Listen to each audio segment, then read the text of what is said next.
他那么愿意接近你，跟你成为朋友，你以为遇见知心大姐姐了吧？你被利用了，还被蒙在鼓里。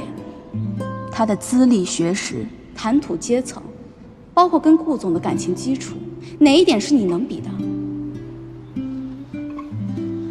老板早。怎么了？没事儿。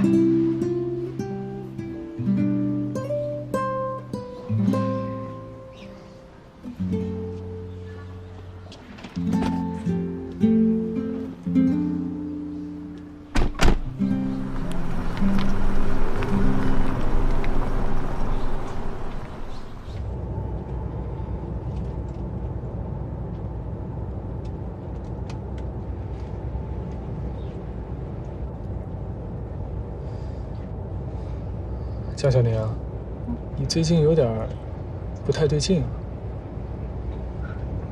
没有啊，老板，你要是觉得我哪儿做的不好，你可以批评我，我可以改的。这句话最不对劲了。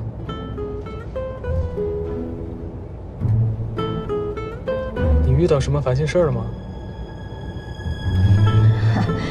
我一天天穷开心的，哪有什么烦心事儿啊？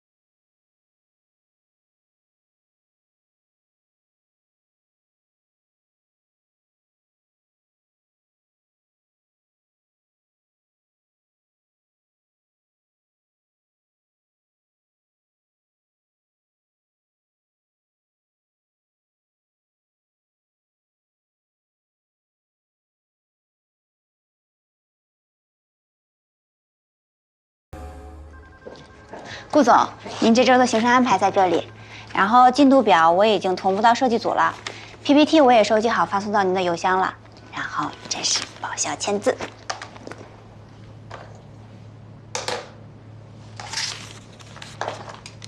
这不都是江小宁的工作吗？怎么你来做了？哦，他有点不舒服，所以说我就拿过来帮他一起签了。不舒服？哦，对了，凯哥今天晚上过生日，大家想给他一个惊喜。您赏脸参加晚宴啊？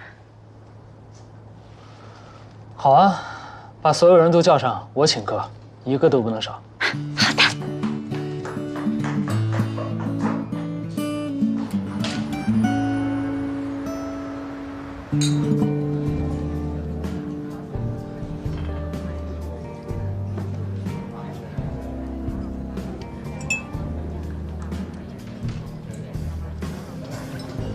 怎么样，李姐？还可以吧？没问题。